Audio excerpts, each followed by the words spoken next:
Yeah 2024లో జూలైలో దేశంలో బంగ్లాదేశ్లో పెద్ద ఎత్తున అల్లర్లు చెలరేగాయి. ముఖ్యంగా విద్యార్థి ఉద్యమం జరిగింది. విద్యార్థుల నాయకత్వంలో ఉద్యమం జరిగి 15 ఏళ్ళు పరిపాలించిన షేక్ హసీనాని ఆ పదవి నుంచి దించేసి ఆమె పారిపోయేటట్టుగా చేయగలిగారు. సో అవామీ లీగ్ పార్టీ అధినేతగా ఉన్న ఆమె ప్రధానమంత్రి స్థానం నుంచి వైదొలిగి ఇండియాకి తన బంధువులతో కలిసి కొంతమంది మంత్రులు, హోంమంత్రి ఇలాంటి వాళ్ళతో కలిసి ఇండియాకి వచ్చేసింది. ఇండియాలో ఆమెకు షెల్టర్ ఇచ్చారు. ఎందుకంటే ఇండియా మొదటి నుంచి కూడా అవామీ లీగ్తో మంచి సంబంధాలు ఉంది. మోడీ ప్రభుత్వం కూడా షేక్ హసీనా ప్రభుత్వంతో మంచి సంబంధాలు ఉన్నాయి కాబట్టి ఆమెకి ఆశ్రయం అయితే ఇచ్చారు. ఆ తర్వాత అక్కడ ఒక నామినల్ ఒక ప్రభుత్వం లాంటిది ఏర్పడింది. కేర్ టేకర్ గవర్నమెంట్ అంటారు. దాని కేర్ టేకర్ గవర్నమెంట్కి ఇన్ఛార్జిగా మొహమ్మద్ యూనస్ అని ఆయన ప్రముఖ ఎకనామిస్టు ఆయన్ను పెట్టారు. సో ఆయన ఆధ్వర్యంలో కొంతమంది విద్యార్థులు కూడా తాత్కాలిక ప్రభుత్వంలో ఉన్నారు.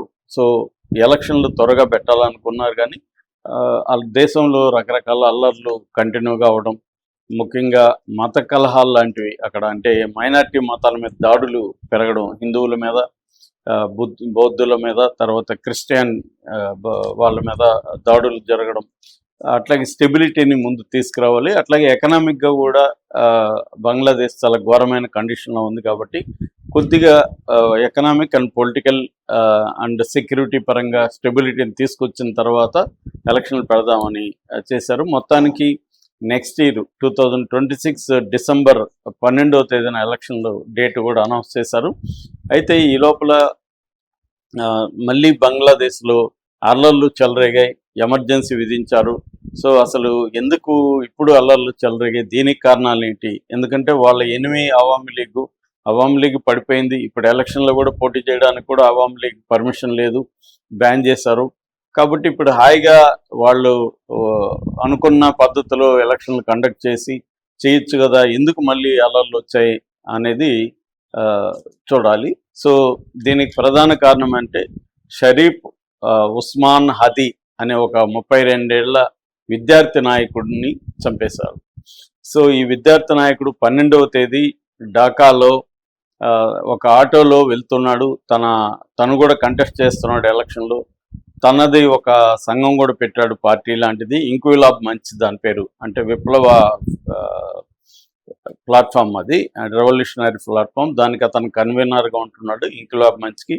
తను ఎలక్షన్ క్యాంపెయిన్కి వెళ్తూ ఆటోలో వెళ్తున్నప్పుడు సడన్గా ఒక ఇద్దరు బైక్లో వచ్చి, మోటార్ బైక్లో ముసుగులు వేసుకొని వచ్చి అతన్ని పాయింట్ బ్లాంక్లో తల మీద కాల్ చేసి వెళ్ళిపోయారు. వాళ్ళు ఎస్కేప్ అయిపోయారు, దొరకలేదు. ఆ తర్వాత ఇతన్ని హాస్పిటల్లో పెట్టారు. అప్పటికి ప్రాణాలు పోలేదు. బట్ అక్కడ కూడా హాస్పిటల్లో సరైన వైద్యం దొరకకపోతే సింగపూర్కి ఎయిర్లిఫ్ట్ చేసి అక్కడికి తీసుకెళ్లారు.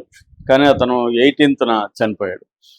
అతను చనిపోకముందే ఇక్కడ అల్లర్లు మొదలైనాయి. అతని మీద కాల్పులు జరగగానే ఇక్కడ అల్లర్లు మొదలైనాయి. ఒక హిందూ దీపు చంద్ర దాస్ అని ఒక గార్మెంట్ ఫ్యాక్టరీలో పనిచేసే ఒక హిందువుని కూడా అతను ముస్లింల మీద వ్యతిరేక కామెంట్లు చేశారు, మతాన్ని అవమానించాడనే పుకార్లు లేవడంతో అతను పట్టుకొని కొట్టి నడివీధిలో అతన్ని స్తంభానికి కట్టి నిప్పు పెట్టి కాల్చి చంపేశారు. సో అక్కడి నుంచి అల్లర్లు వచ్చాయి. ఇప్పుడు ఎప్పుడైతే 18న అతను చనిపోయాడని చెప్పారో 2 రోజుల నుంచి, ముఖ్యంగా నిన్న పెద్ద ఎత్తున అల్లర్లు చెలరేగినాయి. అతను బాడీ వచ్చింది ఇక్కడికి. జాతీయ సంతాప దినంగా కూడా ప్రభుత్వం అనౌన్స్ చేసింది ఇతని మరణాన్ని. దాంతోపాటు అక్కడ ప్రముఖ కవి పక్కనే నజ్రుల్ ఇస్లాం అంటారు ఆయన్ని, జాతీయ కవి బంగ్లాదేశ్కి, అతని సమాధి పక్కనే ఇతని సమాధి కూడా చేయబోతున్నారు. అయినప్పటికీ లక్షల మంది వీధుల్లోకి, ఢాకా కావచ్చు, చిట్టగాం కావచ్చు, ఇట్లాంటి అనేక నగరాల్లోకి లక్షల మంది వీధుల్లోకి వచ్చేసి పెద్ద ఎత్తున అల్లర్లు జరుగుతున్నాయి. ముఖ్యంగా పార్లమెంట్ మీద దాడికి వాళ్ళు ప్రయత్నించారు. మరోవైపు అక్కడున్న 2 పత్రికల్ని కూడా దాడులు, డైలీ స్టార్ అనేది ఒకటి, తర్వాత ప్రతోమ్ అలో అనే ఇంకొక పత్రిక, ఈ 2 కూడా చాలా పాపులర్ పత్రికలు. నిజానికి ఈ 2 పత్రికలు కూడా హసీనాకు వ్యతిరేకంగా పనిచేస్తాయి. హసీనా వీళ్ళని ఎనిమీస్గా కూడా చూసింది. హసీనా దించడంలో ఈ రెండు పత్రికల పాత్ర ఉంది.